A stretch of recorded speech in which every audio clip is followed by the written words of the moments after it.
Hello student, today we have to learn binomial theorem. तो आज हम क्लास 11 में चैप्टर नंबर 8 बायनोमियल थ्योरम का फर्स्ट पार्ट पढ़ने जा रहे हैं।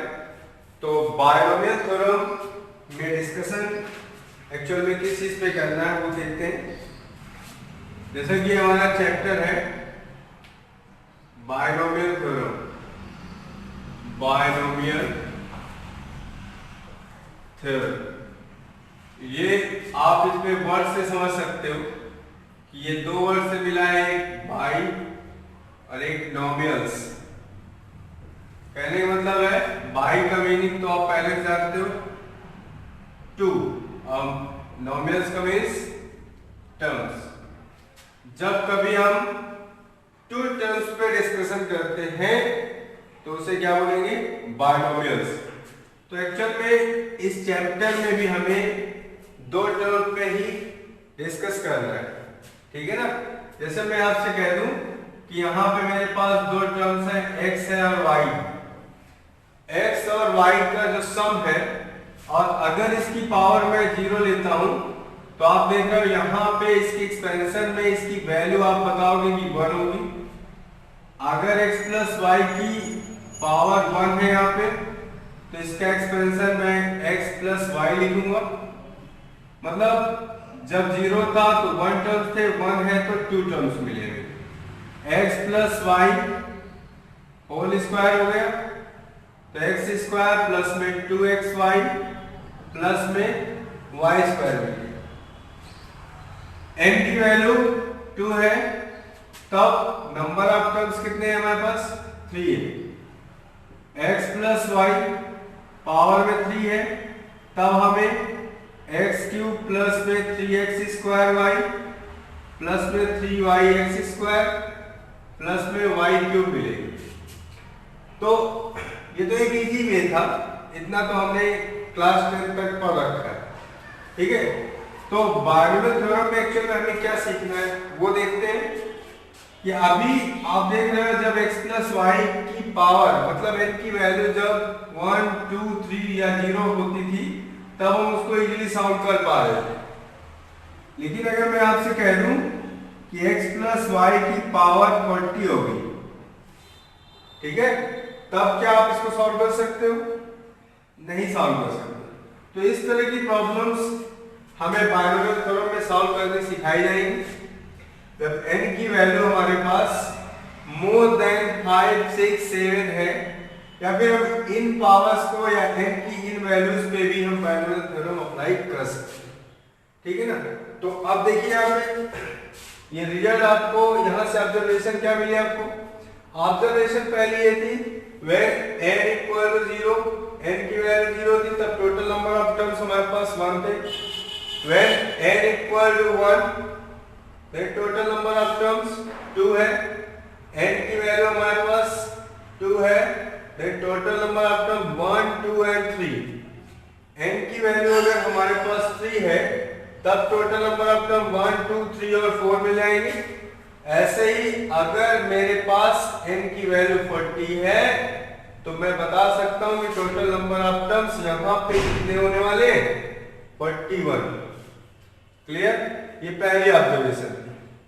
पहली ऑब्जर्वेशन ये है कि n की वैल्यू अब n है अगर तो टोटल नंबर ऑफ टर्म्स में n प्लस 1 टर्म्स होंगे, ये फर्स्ट ऑब्जर्वेशन है। सेकंड ऑब्जर्वेशन आप यहाँ पे ये देख रहे होंगे जैसे x प्लस वाई की पावर 1 थी, n की वैल्यू जब 1 है तो x और y का कोफिशिएंट हमारे पास 1 है, लेकिन साथ ही साथ आप देख रहे हो ये पावर 1 है, यहाँ पे पावर 1 है, ठीक है। जब x प्लस वाई का जब n की वैल्यू हमारे पास 2 हुई तो यहाँ पे ये जो टर्म्स है इसके पास 2 पावर है, ठीक है। और ये जो सेकेंड टर्म है इसमें भी टोटल पावर हमारे पास कितनी है, 2 है। इसी तरह थर्ड टर्म में भी टोटल पावर 2 है। और अगर इसमें मूव करते हैं x प्लस वाई के क्यूब में तब हम देख रहे हैं कि यहाँ पे n की वैल्यू 3 है, तब यहाँ पे हर एक टर्म्स में टोटल पावर हमारे पास 3 हो जा रही है। 1 और 2 कितना हो गया, 3, ठीक है ना। ये ऑब्जर्वेशन हमने की, दो ऑब्जर्वेशन यहाँ पे मिली हमें।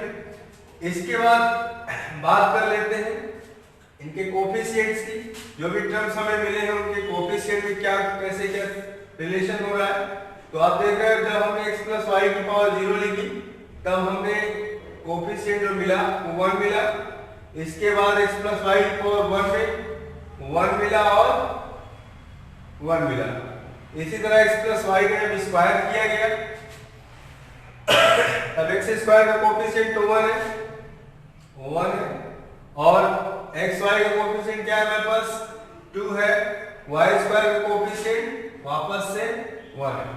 इसी तरह से जब हम x cube x plus y के क्यूब को एक्सपेंड करते हैं तब x क्यूब का कोफिशिएंट हमें 1 मिल रहा है और x स्क्वायर इंटू वाई का कोफिशिएंट हमें क्या मिल रहा है 3 मिल रहा है और y इंटू एक्स स्क्वायर का कोफिशिएंट भी 3 है और y क्यूब का कोफिशिएंट हमारे पास क्या है 1।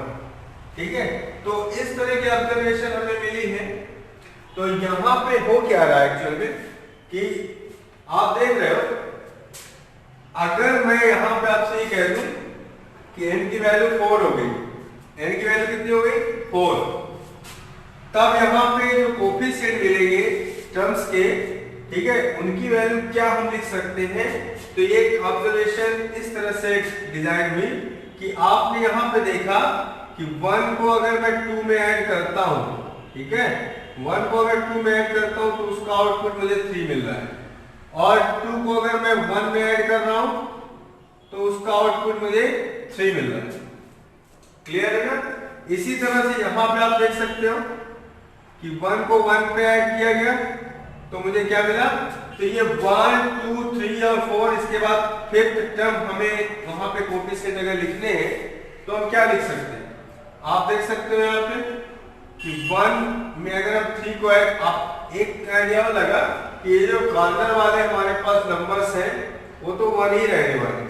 तो इसका मतलब ये है कि जब हम n की वैल्यू यहाँ पे 4 लेंगे तब भी हमारे पास कॉर्नर की वैल्यू तो 1 ही मिलेगी। 1 को 3 में ऐड करने से क्या मिलेगा 4 मिलेगा, 3 को 3 पे ऐड करेंगे तो हमें क्या मिलेगा 6 मिलेगा, 3 को 1 पे ऐड करेंगे तो क्या मिलना चाहिए 4 मिलना चाहिए। अब कॉर्नर का नंबर 1 रहने वाला है। ठीक है, तो इस तरह से आप लास्ट तक की ऑब्जर्वेशन कर सकते हो। जितना बड़ा ट्रायंगल आप बनाना चाहो उतना बड़ा ट्रायंगल एक फॉर्म कर सकते हो। तो ये जो ट्रायंगल बन रहा है इसी ट्रायंगल को हम बोलते हैं पास्कल ट्रायंगल, पास्कल्स ट्रायंगल। ठीक है ना, क्योंकि सबसे पहले पास्कल ने इसे बताया था तो इसको हम पास्कल ट्रायंगल बोलते हैं। ठीक है, बायनोमियल थ्योरम। अब बायनोमियल थ्योरम में हमने जैसे कॉम्बिनेशन पढ़ा था, हमने कॉम्बिनेशन चैप्टर में पढ़ा था, सिलेक्शन सीखा था। अब आप यहाँ पे एक चीज देख रहे होंगे कि 1 है यहाँ पे और यहाँ पे 1 है, ये भी 1 है। तो यहाँ पे n की वैल्यू जब हमारे पास 0 थी, जब n की वैल्यू 0 थी तो 0 में से कितना सिलेक्ट किया गया 0 सिलेक्ट किया गया, तब हमें मिला उसका आउटपुट मिला 1। तो आपको ये सॉल्व करना आता होगा। एनसीआर हमने बताया था लास्ट लेक्चर में, n फैक्टोरियल अपॉन में r फैक्टोरियल इनटू में n माइनस r फैक्टोरियल। ठीक है ना, ये बताया था। और कुछ छोटे छोटे क्लूज भी दिए थे जैसे कि NC0 की वैल्यू होती है 1, ठीक है, NCN की वैल्यू होती है 1। ठीक है, ये सारी चीजें आपको मालूम होनी चाहिए। NC1 में लिखता हूं तो उसकी वैल्यू होती है n। ठीक है, अब यहाँ पे 0C0 की बात हो रही है। 0 कहां से आया, 0 हमारे पास n की वैल्यू है। जब हम n की वैल्यू 0 लेते हैं और उसमें से 0 का सिलेक्शन किया हमने, तब ये आप देख रहे हो 0 से 0 को मैं सॉल्व करता हूं, 0C0 को, तो 0 फैक्टोरियल अपॉन में 0 फैक्टोरियल, 0 माइनस 0 0 फैक्टोरियल। तो फाइनली आप 0 फैक्टोरियल की वैल्यू जानते हो 1 होती है। तो मुझे क्या मिल रहा है 1 मिल रहा है। ठीक है, इसी तरीके से यहाँ पे आप देख रहे हो पावर में n की वैल्यू 1 है हमारे पास। तो अगर इस नंबर को मुझे लिखना है तो मैं कैसे लिख सकता हूँ इसको, मैं लिख सकता हूँ 1C0 और इसको लिख सकता हूँ मैं 1C1, तो 1C0 आपको मालूम है 1 मिलेगा, 1C1 क्या मिलेगा 1, ठीक है ना। तो कहने का मतलब ये है कि एक दूसरा ट्रायंगल मैं इसी फॉर्म में बनाऊंगा तो मैं 1 के प्लेस पे लिख सकता हूँ 0C0, यहाँ पे लिख सकता हूँ 1C0 और इस 1 के प्लेस पे लिख रहा हूँ 1C1, ठीक है। इनको सॉल्व करने से हमें 1 और 1 मिलेगा। इसी तरह से जब n की वैल्यू हमारे पास 2 हो चुकी है तब आप देखो 2 में से पहले हमें 0 सेलेक्ट करनी है, तो 2C0 मतलब 1 हो गया, 2C1 की मीनिंग 2 हो गई और 2C2 की मीनिंग वापस 1 हो गई। तो ये ट्रायंगल हमारा पास्कल ट्रायंगल से मैच कर रहा है, ठीक है। और यहाँ पर देख रहे n की वैल्यू कितनी हो गई है 3, जब n की वैल्यू 3 है तो 3 में से हमें 0 लेने हैं, 3 में से 0 3C0 हो गया और 3 में से वापस हम क्या लेंगे 1 लेंगे, 3C1 और फिर 3C2 और लास्ट में 3C3, ठीक है। तो इस तरह से हम अपने ट्रायंगल को लिख सकते हैं इन टर्म ऑफ कॉम्बिनेशन, ठीक है। कॉम्बिनेशन के टर्म में भी हम ट्रायंगल को इस तरह से पिरामिड की फॉर्म में बना सकते हैं, ठीक है। तो ये था पास्कल ट्रायंगल। अब हमारा बायनोमियल थ्योरम को पढ़ने का मोटिव एक्चुअल में क्या है, जब कभी भी n की वैल्यू ये n, ठीक है, टोटल नंबर ऑफ टर्म्स की वैल्यू मैक्सिमम हो जा रही है, ठीक है, n की वैल्यू 40 है 60 है, ये सारी वैल्यूज होती हैं, तब उनका एक्सपेंशन कैसे कर सकते हैं, तो उन चीजों को हमें यहाँ पे डिस्कस करना है और सीखना है, ठीक है। तो उसको हम यहाँ पे सीखेंगे। आपको मैंने लास्ट लेक्चर में बताया था कि बायनोमियल थ्योरम में सिलेक्शन की मीनिंग क्या होती है। सिलेक्शन की मीनिंग है एनसीआर। एक एनसीआर का मतलब out of n things, out of n things we can select r things. अगर हमारे पास n वस्तुएं हैं उनमें से हम r वस्तुओं का सिलेक्शन करना चाह रहे हैं तो हम कितने तरीके से कर सकते हैं, पॉसिबल वेज क्या हो सकते हैं NCR। अब यहाँ पे एक बहुत ही इंपॉर्टेंट रिजल्ट है, केवल उसको आपको ध्यान रखना है।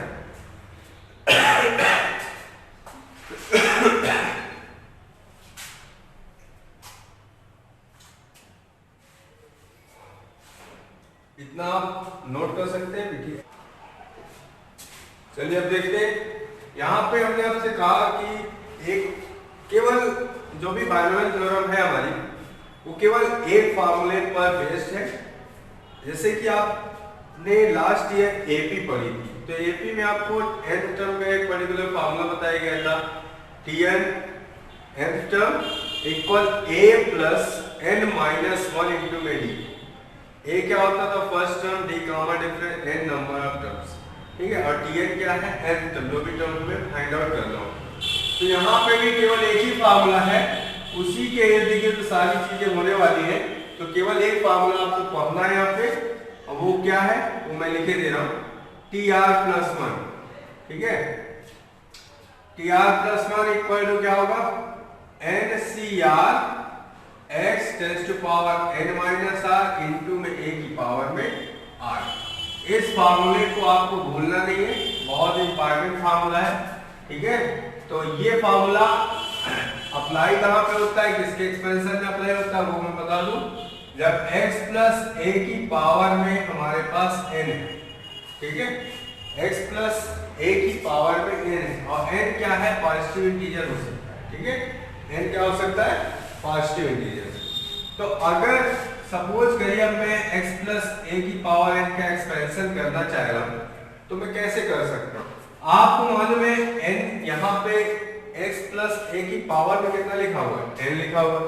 जब भी मैंने बताया था x प्लस वाई पावर में अगर 2 है तो उसके एक्सपेंशन में कितने टर्म्स होंगे 3 टर्म्स। x प्लस वाई की पावर में अगर 3 है तो उसके एक्सपेंशन में 4 टर्म्स होंगे, ठीक है। इसी तरह से यहाँ पे आप देख रहे हो x प्लस a की पावर में हमारे पास कितना लिखा हुआ है n लिखा हुआ है, तो मैं कह सकता हूँ कि इसके एक्सपेंशन में टोटल n प्लस 1 टर्म्स होंगे, ठीक है। तो पहला टर्म्स इसका क्या होगा T1 होगा, सेकेंड टर्म T2, फिर t3 और लास्ट टर्म हमारे पास क्या होगा tn+1, क्योंकि कितने टर्म्स हो गए हैं यहाँ पे n+1।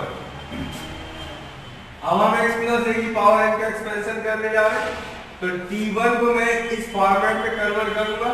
तो t1 को मैं लिख सकता हूँ t0+1, t2 को t1+1, t3 को 2+1 और लास्ट में ये tn+1 जो है वो तो ऑलरेडी tr+1 की फॉर्म में लिखा हुआ है, तो इसको हमें एज इट इज रखना है, tn+1 ही लिखा रहेगा। अब देखिए यहाँ पे इसको मैं अगर कंपेयर करता हूँ इससे, तो r की वैल्यू मुझे क्या मिलेगी 0, यहाँ पे r की वैल्यू 1, r की वैल्यू 2 और लास्ट में r की वैल्यू कितनी है n। ठीक है, तब देखिए यहाँ पे क्या आ जाएगा, n हमारे पास n ही है, तो nc0, ठीक है, x के प्लेस पर x है हमारे पास, x पावर में n minus r, n means n रहेगा और माइनस में r की वैल्यू क्या है बेटा 0, क्लियर है। इनटू में a की पावर में r, a की वैल्यू तो a ही है हमारे पास, a की पावर r की वैल्यू क्या है बेटा 0, इतना मिल गया। इसके बाद t1+1 है, तो हम लिखेंगे nc1, x की पावर में अभी आप देख रहे हो पहले n 0 हमने किया, अब हमें क्या करना चाहिए, r की वैल्यू क्योंकि 1 हो चुकी है जब इसको हमने इससे कंपेयर किया, तो लिखेंगे n-1 और इनटू में a की पावर 1 और थर्ड टर्म लिख रहे हैं, तब nc2, r की वैल्यू 2 है ना, x की पावर में n-2 इनटू में a का स्क्वायर। तो यहां से एक लॉजिक समझ में आया हमको यहाँ पे कि जो x की पावर है वो तो डिक्रीज होती चली आ रही, x की पावर डिक्रीज होती चली आ रही, लेकिन जो a की पावर है वो इंक्रीज हो रही है। ठीक है ना, इतना ध्यान समझना, x की पावर जो फर्स्ट टर्म है उसकी पावर क्या होती है, डिक्रीज होती है, और जो कोफिशिएंट है, जो सॉरी कांस्टेंट टर्म है या फिर जो सेकंड टर्म कह दे उसकी पावर क्या होती है, डिक्रीज होती है। क्लियर। तो यहाँ पे अब हम n+1 लिखेंगे, तो क्या लिखना है हमें, n में से n सिलेक्शन करने हैं, x की पावर कितना हो गया n-n इनटू में a की पावर में n हो गया। तो ये अभी हमने x प्लस a पावर में n इसका एक्सपेंशन करना सीखा है। ठीक है, x प्लस a पावर में n अगर है तो इसका एक्सपेंशन हम कुछ इस तरह से कर सकते हैं। ये हमारा पहला एक्सपेंशन है बायनोमियल थ्योरम। ठीक है, आई होप आपको ये समझ में आ रहा होगा। ठीक है, अगर कोई दिक्कत है तो आप कमेंट करके जरूर बताइए। इसके बाद देखते हैं, जैसे अब हम यहाँ पे बात कर लेते हैं tr+1 की, सॉरी यहाँ पे हम बात करते हैं सबसे पहले 1 प्लस x पावर n के एक्सपेंशन की। अब हमें इसका एक्सपेंशन चाहिए, तो 1 प्लस x की पावर n का एक्सपेंशन क्या हम लिखेंगे। अब आप कंपेयर करो इस नंबर को, अभी हमने x प्लस a की पावर n का एक्सपेंशन किया था तो ये सारी चीजें हुई थी। अब x के प्लेस पर क्या मिला हमें 1, x की वैल्यू हमारे पास 1 है। ठीक है, इसका अगर एक्सपेंशन हमें चाहिए तो x की वैल्यू बेटा क्या है, यहाँ पे 1 है और a की वैल्यू क्या है हमारे पास x है। क्लियर। जब हम फर्स्ट टर्म मतलब ये टर्म लिखेंगे, इसका एक्सपेंशन करेंगे तो ये टर्म लिखेंगे तो r की वैल्यू तो 0 ही होने वाली है, r की वैल्यू 0, तो nc0 x के प्लेस पे 1, तो 1 की पावर में n-0 और a की पावर में a की वैल्यू क्या है हमारे पास x है, तो x की पावर क्या हो जाएगी 0। इसके बाद नेक्स्ट टर्म लिखना है आपको, नेक्स्ट टर्म में क्या लिखना है nc1 x की पावर n-1, लेकिन x की वैल्यू क्या है हमारे पास 1 है, तो 1 की पावर में हमारे पास n-1 हो जाएगा और a के प्लेस पर हमें क्या पुट करना है x, तो x की वैल्यू x की पावर में हम 1 लिखेंगे। क्लियर। x की पावर कितना हो गया 1। तो जैसा कि मैंने अभी इस एक्सपेंशन में आपको बताया था कि जो x की पावर्स है वो इंक्रीज हो रही है और a की जो पावर्स है वो इंक्रीज हो रही है। ये एक्चुअल में यहाँ पे x है ना ये, तो ये वैल्यू हमारी डिक्रीज होगी। तो नेक्स्ट हम लिखेंगे तो NC2 1 की power n-2 into x²। Is it clear? तो लास्ट टर्म इसी तरह से हम लिख सकते हैं NCn 1 की पावर में, 1 की पावर कितना हो जाएगा n-n, a की वैल्यू x है तो x के प्लेस पर n। तो इसको सॉल्व करके लिखते हैं NC0x, NC0 only, NC0 plus NC1x plus NC2x² up to NCn x tends to power n, ये मिल गया हमें। ठीक है, अब ये एक्सपेंशन एक्चुअल में मिला है हमें 1 प्लस x पावर n का। इतना क्लियर है ना? अगर हम इस एक्सपेंशन में यहां पे x के प्लेस पर 1 पुट करते हैं तब देखिए क्या ऑब्जर्वेशन मिलेगी। 1 प्लस 1 कितना हो जाएगा 2 टेंस टू पावर n, और यहाँ पे NC0, NC1, NC2, last term NCn, ये ऑब्जर्वेशन निकल कर आई। तो कहने का मतलब है sum of the coefficient in the expansion of 1 plus x raised to power n will be what 2 raised to power n। Is it clear? मतलब कोफिशिएंट किसी भी, अगर हम 1 प्लस x की पावर n का एक्सपेंशन करते हैं तो जो भी उसके कोफिशिएंट मिलते हैं उनका सम क्या होगा बेटा 2 की पावर n होगा। इतना क्लियर है? अब यहाँ पे एक ऑब्जर्वेशन और करनी है हमें। अभी तो हमने x के प्लेस पे 1 पुट किया तो ये आउटपुट मिला। x के प्लेस पर अगर हम यहाँ पे -1 पुट करते हैं तब क्या होता है? x के प्लेस पर बेटा अगर मैं -1 यहाँ पे पुट कर रहा हूँ तो 1 - 1 कितना मिलेगा 0। ये 0 हो चुका है, ये 0 मिल गया। और यहाँ पे आप देखो, यहाँ पे हम -1 पुट करेंगे तो ये निगेटिव साइन कंटेन करेगा। ठीक है, मिलेगा क्या NC0, ये माइनस साइन, माइनस में NC1 और ये -1 का स्क्वायर हो गया, इवन नंबर है -1 की पावर फर्स्ट साइन,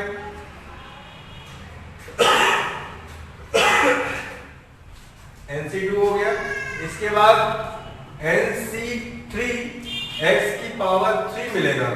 ठीक है, तब हम -1 पुट करेंगे तब हमारे पास माइनस साइन मिलेगा। NC3 ऐसे ये चलता चला जाएगा। अब आप यहाँ से एक रिजल्ट लिख सकते हो। रिजल्ट क्या हो सकता है कि ये जो भी 8 कोफिशिएंट मिले हैं उनको मैं इस साइड शिफ्ट कर सकता हूँ। तो ये बन जाएगा NC1, NC3 और एक टर्म और लिखता हूँ NC5, और इधर कौन से टर्म लेफ्ट हुए even terms NC0, NC2, NC4 up to infinite बोल सकते हैं। ठीक है, तो यहां से एक और रिजल्ट हमें मिल रहा है। कहने का मतलब ये है कि जो भी कोफिशिएंट है 1 प्लस x की पावर n की, उसमें आपने ये देखा कि जो 8 कोफिशिएंट है उनका सम इवन के इक्वल आर इक्वल। ठीक है, तो इस तरह से कुछ रिजल्ट हमको मिलते हैं। कुछ और भी रिजल्ट हम डिस्कस करेंगे नेक्स्ट लेक्चर में। Okay, thank you. Pause the video, note it down.